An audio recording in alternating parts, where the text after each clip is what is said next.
নিজ দেশকে একটা সেফ জোনে রেখে বিশ্বের অন্যান্য রাষ্ট্রের প্রতি খবরদারি করতে চাইলে যে জিনিসটা থাকতে হবে সেটাই হলো পারমাণবিক অস্ত্র।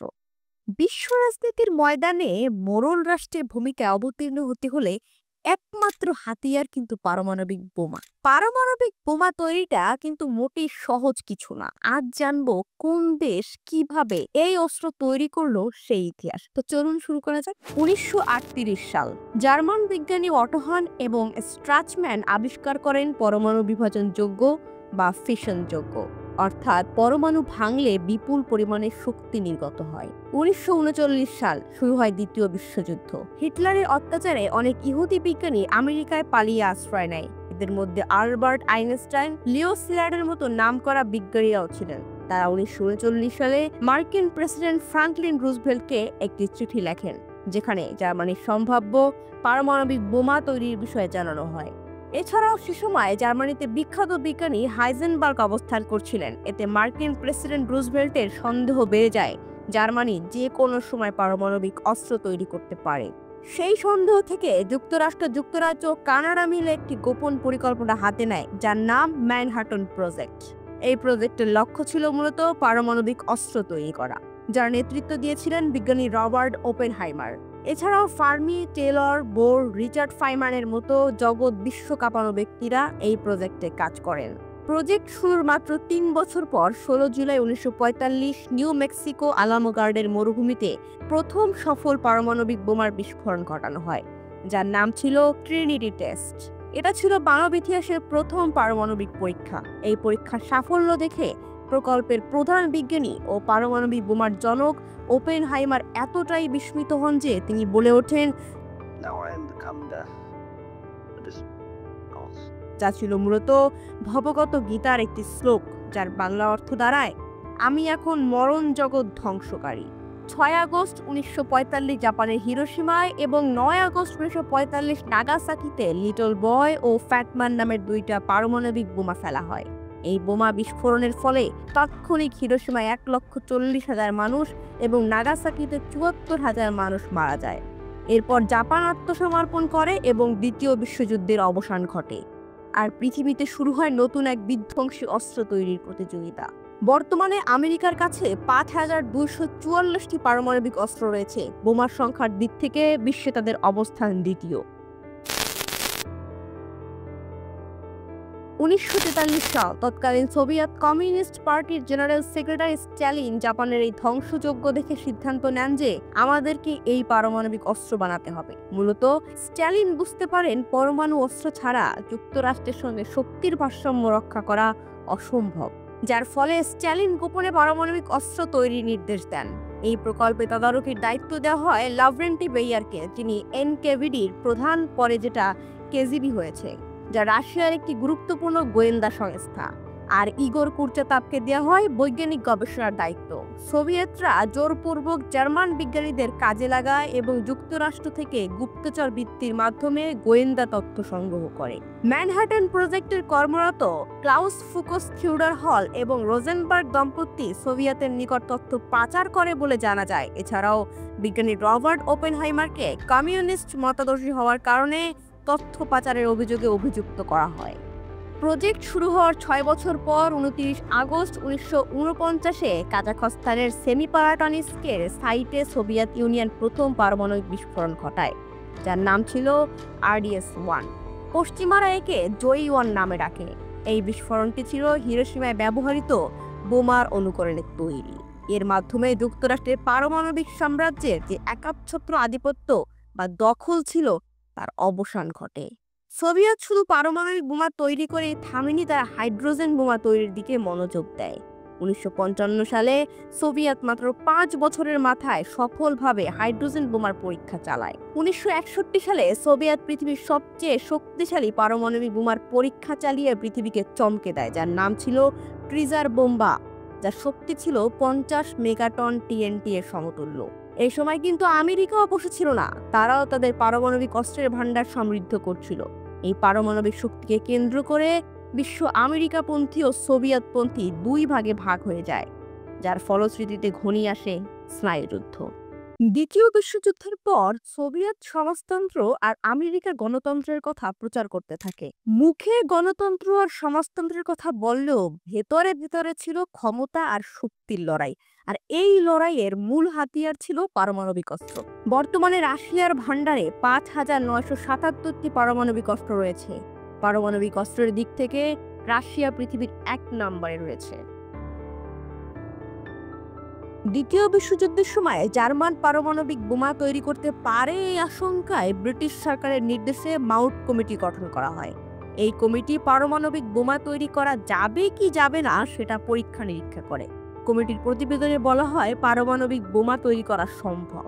এই গবেষণার ভিত্তিতে টিউব অ্যালয়েস প্রজেক্ট নামে ব্রিটিশ সরকার গোপনে পারমাণবিক প্রকল্প শুরু করে। কিন্তু যুদ্ধকালীন অর্থনৈতিক সংকটের কারণে ১৯৪৩ সালে ব্রিটিশ সরকার তাদের গবেষণা আমেরিকার ম্যানহাটন প্রজেক্টে হস্তান্তর করে।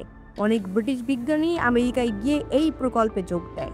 দ্বিতীয় বিশ্বযুদ্ধ শেষ হওয়ার পর আমেরিকা অ্যাটমিক এনার্জি অ্যাক্ট ১৯৪৬ পাশ করে। যুক্তরাজ্যের সঙ্গে পারমাণবিক তথ্য বিনিময় বন্ধ করে দেয়। এইদিকে সোভিয়েতও পারমাণবিক বোমা তৈরি করে ফেলেছে। এতে ব্রিটেন বাধ্য হয়ে নিজস্ব পারমাণবিক কর্মসূচি গোপনে পুনরায় শুরু করে। অপারেশন হেরিকেন নামে এই কর্মসূচির আওতায় জার্মান, অস্ট্রিয়ান, পোল্যান্ডের বিজ্ঞানীদের কাজে লাগানো হয়। এছাড়াও ম্যানহাটন প্রজেক্টে যে সকল ব্রিটিশ বিজ্ঞানীরা কাজ করেছিলেন তারাও এই প্রকল্পে সরাসরি যুক্ত হয়। আমেরিকাও পরোক্ষভাবে চেয়েছিল ইউরোপ তাদের অ্যালাই হিসাবে ব্রিটেনের কাছে পারমাণবিক অস্ত্র থাকুক, যার ফলে আমেরিকা এই কর্মসূচিতে কোনো প্রকার বাধা দেয়নি। ব্রিটেন ১৯৫২ সালের ৩ অক্টোবর অস্ট্রেলিয়ার উপকূলে প্রথম পারমাণবিক বোমার বিস্ফোরণ ঘটায়। এটি ছিল ব্রিটেনের প্রথম সফল পারমাণবিক পরীক্ষা। বর্তমানে ব্রিটেন ২২৫টি পারমাণবিক অস্ত্র নিয়ে পঞ্চম অবস্থানে আছেন। দ্বিতীয় বিশ্বযুদ্ধের সময় ফরাসি বিজ্ঞানী ফ্রেডারিক জলিও-কুরি ও তার টিম পারমাণবিক গবেষণার বেশ এগিয়ে থাকলেও যুদ্ধের কারণে কাজ থেমে যায়। যুদ্ধের সময় আমেরিকা ম্যানহাটন প্রজেক্ট থেকে ফ্রান্সকে দূরে সরিয়ে রাখে এবং যুদ্ধ পরবর্তী অ্যাটমিক এনার্জি অ্যাক্ট ১৯৪৬ প্রণয়ন করে, যে কোনো তথ্য আদান প্রদান বন্ধ করে দেয়। ফলে ফ্রান্স নিজস্ব পদ্ধতিতে পারমাণবিক বোমা তৈরির জন্য ১৯৪৫ সালে সিএএ প্রতিষ্ঠা করে। ১৯৫৪ সালে ইন্দো চায়না যুদ্ধ, ১৯৫৬ সালে সুয়েজ খাল নিয়ে গন্ডগোল প্রমাণ করে ফ্রান্স ব্রিটেন আর আমেরিকার উপর নির্ভর করতে পারবে না। এরই ফলশ্রুতিতে রাষ্ট্রপতি চার্লস দ্য গড পারমাণবিক বোমা তৈরি করতে ১ নম্বর লক্ষ্য হিসাবে নির্ধারণ করেন। ১৩ ফেব্রুয়ারি ১৯৬০ সালে আলজেরিয়ার সাহারা মরুভূমিতে ফ্রান্স প্রথম পারমাণবিক পরীক্ষা চালায়, যার নাম ছিল জিয়ারবয়েস ব্লো, যা ছিল ৭০ কিলোটন ওজনের একটি বোমা এবং হিরোশিমার চেয়ে ৪ গুণ বেশি শক্তিশালী। এই পরীক্ষার মাধ্যমে ফ্রান্স হয়ে ওঠে আমেরিকা, ব্রিটেন, যুক্তরাজ্যের পর চতুর্থ পারমাণবিক শক্তিধর দেশ। বর্তমানে ফ্রান্সের কাছে ২৯০টি পারমাণবিক অস্ত্র রয়েছে, যা ফ্রান্সকে চতুর্থ স্থানে এনে দিয়েছে।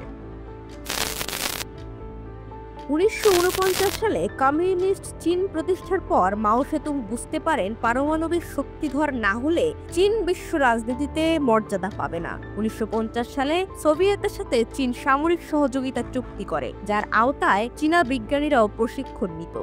সোভিয়েত চীনকে RDS-2 বোমার একটি ব্লুপ্রিন্ট দেয় এবং কিছু প্রযুক্তিগত সহযোগিতা প্রদান করে। কিন্তু হঠাৎ করে ১৯৫৯ সালে চীন সোভিয়েত সম্পর্ক খারাপ হয়ে যায়, যা সিনো সোভিয়েত স্পিল্ট নামে পরিচিত, মানে সম্পর্কে ভাঙ্গন তৈরি হয় আর কি। ফলে চীন সোভিয়েতের উপর নির্ভরশীলতা বাদ দিয়ে নিজস্ব প্রযুক্তিতে পারমাণবিক বোমা তৈরি করে এবং চীন ইউরেনিয়ামের পরিবর্তে প্লুটোনিয়াম ভিত্তিক পারমাণবিক বোমা তৈরি করে। ১৬ অক্টোবর ১৯৬৪ সালে তারা এই পারমাণবিক বোমার সফল পরীক্ষা চালায় লুকনুর মরুভূমিতে। বোমাটির শক্তি ছিল ২২ কিলোটন। বর্তমানে চীনের আনুমানিক ৪১০টি পারমাণবিক অস্ত্র রয়েছে এবং এই সংখ্যা দ্রুতই বাড়ছে, যা চীনকে পারমাণবিক অস্ত্রধর দেশ হিসাবে তৃতীয় অবস্থানে নিয়ে এসেছে। হোমি জাহাঙ্গীর ভাবার হাত ধরে ১৯৪৮ সালে ভারতে গঠিত হয় অ্যাটমিক এনার্জি কমিশন, যার উদ্দেশ্য শান্তিপূর্ণ হলেও ভেতরে ছিল প্রতিরক্ষার প্রস্তুতি। ১৯৬২ সালের চীন ভারত যুদ্ধে ভারতের শোচনীয় পরাজয় ভারতকে নতুন করে প্রতিরক্ষার কৌশল নির্ধারণ করতে বাধ্য করে। আর ১৯৬৪ সালে চীন যখন পারমাণবিক অস্ত্রধারী দেশে পরিণত হয়, তখন ভারতের সামনে সকল দরজা বন্ধ হতে থাকে। সেই সময় থেকেই ভারত পারমাণবিক বোমার সম্ভাব্যতা যাচাই শুরু করে। কানাডা ও আমেরিকার সহযোগিতায় সাইরাস রিঅ্যাক্টর বসায়, যা প্লুটোনিয়াম সমৃদ্ধকরণে সক্ষম। 1974 সালে 18 মে রাজস্থানে পোখরানে স্মাইলিং বুদ্ধা নামে প্রথম পারমাণবিক বোমার পরীক্ষা চালায়। এই পরীক্ষার প্রধান বিজ্ঞানী ছিলেন রাজা রামান্না এবং রাজনৈতিকভাবে একে সফল করে তুলেছিলেন ইন্দিরা গান্ধী। কিন্তু তখনও ভারত নিজেদের পারমাণবিক শক্তিধর হিসেবে ঘোষণা দেয়নি। এই পরীক্ষার প্রতিক্রিয়া ছিল খুব চোখে পড়ার মতো। ইন্ডিয়ার মতো উন্নয়নশীল দেশ যেন পারমাণবিক বোমা তৈরি করতে না পারে, সেজন্য পশ্চিমারা একত্রিত হয়ে নতুন কৌশল অবলম্বন করে। সেই লক্ষ্যে গঠিত হয় নতুন আন্তর্জাতিক জোট এনএসজি, মানে নিউক্লিয়ার সাপ্লায়ার্স গ্রুপ। এই জোটের প্রধান উদ্দেশ্য ছিল কোনো উন্নয়নশীল দেশ যাতে কোনো প্রকারই পারমাণবিক বোমা তৈরি করতে না পারে। পারমাণবিক অস্ত্রধর দেশগুলো তখন একজোট হয়ে আর কোনো দেশ যাতে পারমাণবিক বোমা তৈরি করতে না পারে তার জন্য নানা রকমের সিদ্ধান্ত গ্রহণ করে। উদাহরণস্বরূপ, কোনো তৃতীয় বিশ্বের দেশ যদি পারমাণবিক অস্ত্র তৈরি শুরু করে, তাহলে সেই দেশের উপর অর্থনৈতিক, রাজনৈতিক নিষেধাজ্ঞা আরোপ করা হয়। নানাবিধ চাপ প্রয়োগ করে সেই রাষ্ট্রকে অস্ত্র তৈরি থেকে বিরত রাখা হয়। কারণ বুঝতেই পারছেন, কোনো দেশই চায় না আরো একটি দেশ পারমাণবিক বোমা তৈরি করুক। এনএসজিতে যুক্ত হতে হলে এনপিটিতে স্বাক্ষর করতে হয়, মানে তৃতীয় বিশ্বের দেশগুলো পারমাণবিক বোমা তৈরি করতে পারবে না, কিন্তু বিদ্যুৎ তৈরি করতে পারবেন। ভারত পাকিস্তান তখন চাতুর্যতার সাথে এনপিটিতে স্বাক্ষর করা থেকে বিরত থাকে। বলে রাখছি, এনপিটি হলো এমন একটি চুক্তি যেখানে স্বাক্ষর করলে আর পারমাণবিক বোমা তৈরি করা যাবে না। ইন্দিরা গান্ধীর মৃত্যুর পর রাজীব গান্ধী ও পিভি নরসিমরা অত্যন্ত গোপনে পারমাণবিক কর্মসূচি চালু রাখেন। 1998 সালে অটল বিহারী বাজপেয়ীর সরকার এপিজে আব্দুল কালামের নেতৃত্বে পোখরান 2 অনুমোদন করে। অপারেশন শক্তি নামে 11 ও 13 মে রাজস্থানে 5টি বোমার পরীক্ষা চালানো হয়, যার মধ্যে 4টি ছিল ফিশন বোমা, 1টি ছিল হাইড্রোজেন বোমা। এরপরই ভারত আনুষ্ঠানিকভাবে নিজেদেরকে পারমাণবিক শক্তিধর দেশ হিসাবে ঘোষণা দেয়। বর্তমানে ভারতের কাছে পারমাণবিক অস্ত্র আছে 164টি এবং ভারত পারমাণবিক অস্ত্রের দিক থেকে বিশ্বের 7ম অবস্থানে রয়েছে। চরম শত্রু ভারতের পারমাণবিক পরীক্ষণ পোখরান 2 সফল হওয়ার মাত্র 2 সপ্তাহের মাথায় পাকিস্তানও পারমাণবিক পরীক্ষা চালায়। 1971 সালে যুদ্ধে পরাজিত হয়ে পূর্ব পাকিস্তান হারানোর পর পশ্চিম পাকিস্তানকে টিকিয়ে রাখতে পারমাণবিক বোমা তৈরির কথা ভাবছিল পাকিস্তান। এরপর 1974 সালে অপারেশন স্মাইলিং বুদ্ধা পরিচালনার পর পারমাণবিক কর্মসূচি গ্রহণ ছাড়া পাকিস্তানের দ্বিতীয় কোনো পথ খোলা ছিল না। তখন কিন্তু পাকিস্তানের অর্থনৈতিক অবস্থা ছিল খুবই খারাপ। তৎকালীন পাকিস্তানের প্রধানমন্ত্রী জুলফিকার আলী ভুট্টোর একটি উক্তি রয়েছে, we will eat grass but will make the bomb, অর্থাৎ প্রয়োজনে পাকিস্তান ঘাস খেয়ে বাঁচবে, কিন্তু বোম ছাড়া বাঁচবে না। এরপর পাকিস্তান গোপনে পারমাণবিক কর্মসূচি শুরু করে দেন। এই কর্মসূচির প্রধান ছিলেন একিউ খান বা আব্দুল কাদির খান। আব্দুল কাদির খানকে পাকিস্তানের পারমাণবিক কর্মসূচির জনক বলা হয়। তিনি প্রথমে নেদারল্যান্ডের ইউরেনকো কোম্পানিতে বৈজ্ঞানিক কর্মকর্তা হিসেবে কাজ করতেন। একিউ খানের জন্ম ভোপালে। দেশভাগের সময় তিনি সপরিবারে পাকিস্তান চলে আসেন। সেখান থেকে ইউরোপে চলে যান উচ্চশিক্ষা ও গবেষণার জন্য। ইউরেনকো কোম্পানিতে কাজ করার সময় তিনি গোপনে সেন্ট্রিফিউজ প্রযুক্তির নকশা লোপাট করেন, চুরি করেন। তারপর তিনি পালিয়ে পাকিস্তান চলে আসেন এবং দেশপ্রেমে উদ্বুদ্ধ হয়ে পাকিস্তানের জন্য পারমাণবিক বোমা তৈরির কাজে হাত দেন। গ্যাস সেন্ট্রিফিউজ প্রযুক্তির মাধ্যমে তিনি ইউরেনিয়াম 335কে সমৃদ্ধ করেন। চীন পাকিস্তানকে এই কাজে অর্থনৈতিক ও প্রযুক্তিগত সব সহযোগিতা প্রদান করে। তখন আফগান যুদ্ধ চলায় ইউএস মিলিটারি পাকিস্তানে অবস্থান করছিল। ভারতের পারমাণবিক কর্মসূচির বিপরীতে তারা পাকিস্তানের পারমাণবিক কর্মসূচিতে মৌন সমর্থন দেয়। এরই ফলশ্রুতিতে 1998 সালে ভারতের পোখরান 2 পরীক্ষার কয়েকদিন পর পাকিস্তান 28 মে 1998 সালে বেলুচিস্তানের চাঘাই পাহাড়ে সফল পারমাণবিক বিস্ফোরণ ঘটায়, যার কোড নেম চাঘাই 1। 30 মে চাঘাই 2 নামে আরেকটি বিস্ফোরণ ঘটায়। এই বোমা তৈরির পর কাদের খান হয়ে ওঠেন পাকিস্তানের সুপার হিরো। উত্তর কোরিয়া, লিবিয়া, ইরাক, ইরান আরও অনেক দেশ তখন আব্দুল কাদের খানের কাছ থেকে পারমাণবিক প্রযুক্তি কেনার প্রস্তাব দেয়। কাদের খান এই প্রস্তাবে রাজিও হয়। ধীরে ধীরে তিনি পারমাণবিক বোমার ব্ল্যাক মার্কেট গড়ে তোলেন, যাকে পারমাণবিক বোমার কালো বাজারও বলা হয়। এর মূলে ছিল কাদের খানের একটা নিজস্ব দৃষ্টিভঙ্গি, কারণ তিনি মনে করতেন পশ্চিমা বিরোধী যে সকল রাষ্ট্র হুমকিতে রয়েছে তাদের সকলের কাছে পারমাণবিক অস্ত্র থাকা উচিত। তিনি উত্তর কোরিয়ার কাছে গোপনে পারমাণবিক বোমা তৈরির প্রযুক্তি বিক্রি করেন। তখন লিবিয়ার শাসক গাদ্দাফি ও ইরানের প্রেসিডেন্ট সাদ্দাম হোসেনও এই প্রযুক্তি কেনার ইচ্ছা প্রকাশ করেন। কিন্তু আমেরিকা টের পেয়ে যাওয়ায় আব্দুল কাদির খানকে পাকিস্তানে গৃহবন্দী করে রাখা হয়। এরপর তিনি আমৃত্যু গৃহবন্দী ছিলেন। আব্দুল কাদির খানকে বিশ্বের সবচেয়ে বিপজ্জনক ব্যক্তি হিসেবে গণনা করা হয়। তাকে বলা হয় পারমাণবিক বোমার সওদাগর, কিন্তু মুসলিম বিশ্বের কাছে তিনি ছিলেন জাতীয় বীর। বর্তমানে পাকিস্তানের কাছে 170টি পারমাণবিক অস্ত্র রয়েছে। বিশ্বে পাকিস্তানের অবস্থান ষষ্ঠ। কোরিয়া যুদ্ধ 1950 থেকে 1953 সংঘটিত হওয়ার পর কোরিয়া ভেঙে দুটি দেশ হয়, একটি উত্তর কোরিয়া আর একটি দক্ষিণ কোরিয়া। যেখানে দক্ষিণ কোরিয়া ছিল আমেরিকাপন্থী, সেখানে উত্তর কোরিয়া ছিল সোভিয়েত ও চীনপন্থী। সোভিয়েত ও চীনের সহযোগিতায় কিম ইল সাং, যিনি বর্তমান প্রেসিডেন্ট কিম জং উনের দাদা, তার আমলেই কোরিয়া পারমাণবিক বোমা তৈরির কর্মসূচি শুরু করে। 1965 সালে ইয়ংবিয়ং পারমাণবিক চুল্লি প্রতিষ্ঠিত হয়। কিম ইল সাং এর নীতি ছিল স্বনির্ভর প্রতিরক্ষা নীতি। তিনি চেয়েছিলেন কারো উপর নির্ভর না করে উত্তর কোরিয়া তার প্রতিরক্ষার দায়িত্ব নিজ কাঁধে তুলে নেবে। কিন্তু 1985 সালে উত্তর কোরিয়া এনপিটিতে স্বাক্ষর করে। এর ফলে আন্তর্জাতিক মহল উত্তর কোরিয়ার উপর পারমাণবিক কর্মসূচিতে নজরদারি করার সুযোগ পায়। 1993 সালে উত্তর কোরিয়া প্রথম এনপিটি থেকে সরে যাওয়ার হুমকি দেয়। 1994 সালে কিম ইল সাং মারা যান। এরপর উত্তর কোরিয়ার দায়িত্ব গ্রহণ করেন কিম জন উনের পিতা কিম জং ইল। দায়িত্ব গ্রহণের পর তিনি যুক্তরাষ্ট্রের সাথে একটি চুক্তি করেন, যেখানে কোরিয়া গ্রাফাইট চালিত রিঅ্যাক্টর বন্ধ করে দেয়, বিনিময়ে দুটি হালকা পানি চালিত রিঅ্যাক্টর দেয় আমেরিকা। কিন্তু কিম জং ইল গোপনে পারমাণবিক অস্ত্র তৈরির কার্যক্রম চালিয়ে যাচ্ছিলেন। 2002 সালে এটি বিশ্বে জানাজানি হয়ে গেলে উত্তর কোরিয়ার সাথে চুক্তিটি ভেঙে যায়। 2003 সালে উত্তর কোরিয়া এনপিটি থেকে নিজেদের নাম সরিয়ে নেয়। বলা হয়ে থাকে কিম জং ইল পাকিস্তানের আব্দুল কাদের খানের থেকে ব্ল্যাক মার্কেটের মাধ্যমে গ্যাস সেন্ট্রিফিউজ নকশাটি কিনেছিলেন। এছাড়া রাশিয়া ও চীন আমেরিকাকে টেক্কা দিতে উত্তর কোরিয়াকে বিভিন্নভাবে সহযোগিতা করে বলে জানা যায়। বিভিন্ন আন্তর্জাতিক সংস্থার দাবি যে আব্দুল কাদের খান বেশ কয়েক দফায় উত্তর কোরিয়া সফর করেছেন, কিন্তু এগুলোর সপক্ষে শক্তপোক্ত কোনো প্রমাণ নেই।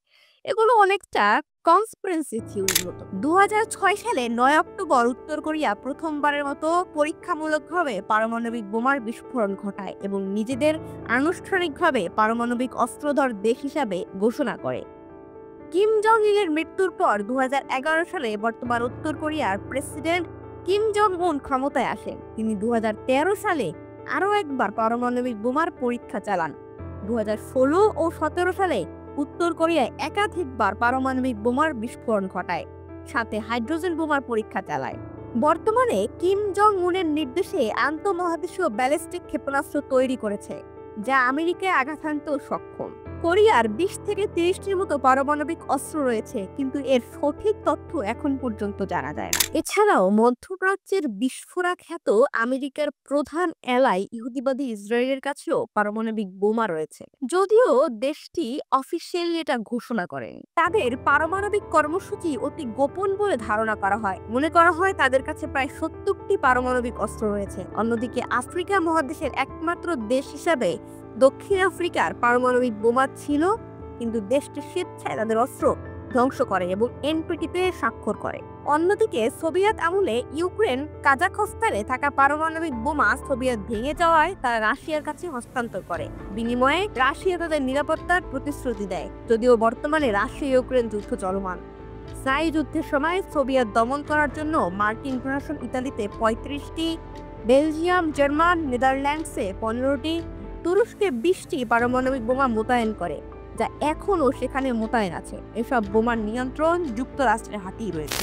সাম্প্রতিক ধারণা করা যাচ্ছে ইরান পারমাণবিক বোমা তৈরির জন্য সর্বোচ্চ চেষ্টা চালিয়ে যাচ্ছে।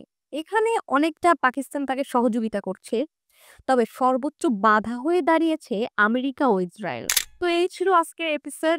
বিশ্ব বিধ্বংসী মরণাস্ত্র, বিশ্ব রাজনীতির তুরুপের তাস পারমাণবিক বোমা সম্পর্কে আপনার মতামত আমাদেরকে কমেন্ট বক্সের মাধ্যমে জানাতে পারেন। আবার দেখা হবে নতুন কোনো ভিডিওর মাধ্যমে। সে পর্যন্ত ভালো থাকুন। আল্লাহ হাফেজ।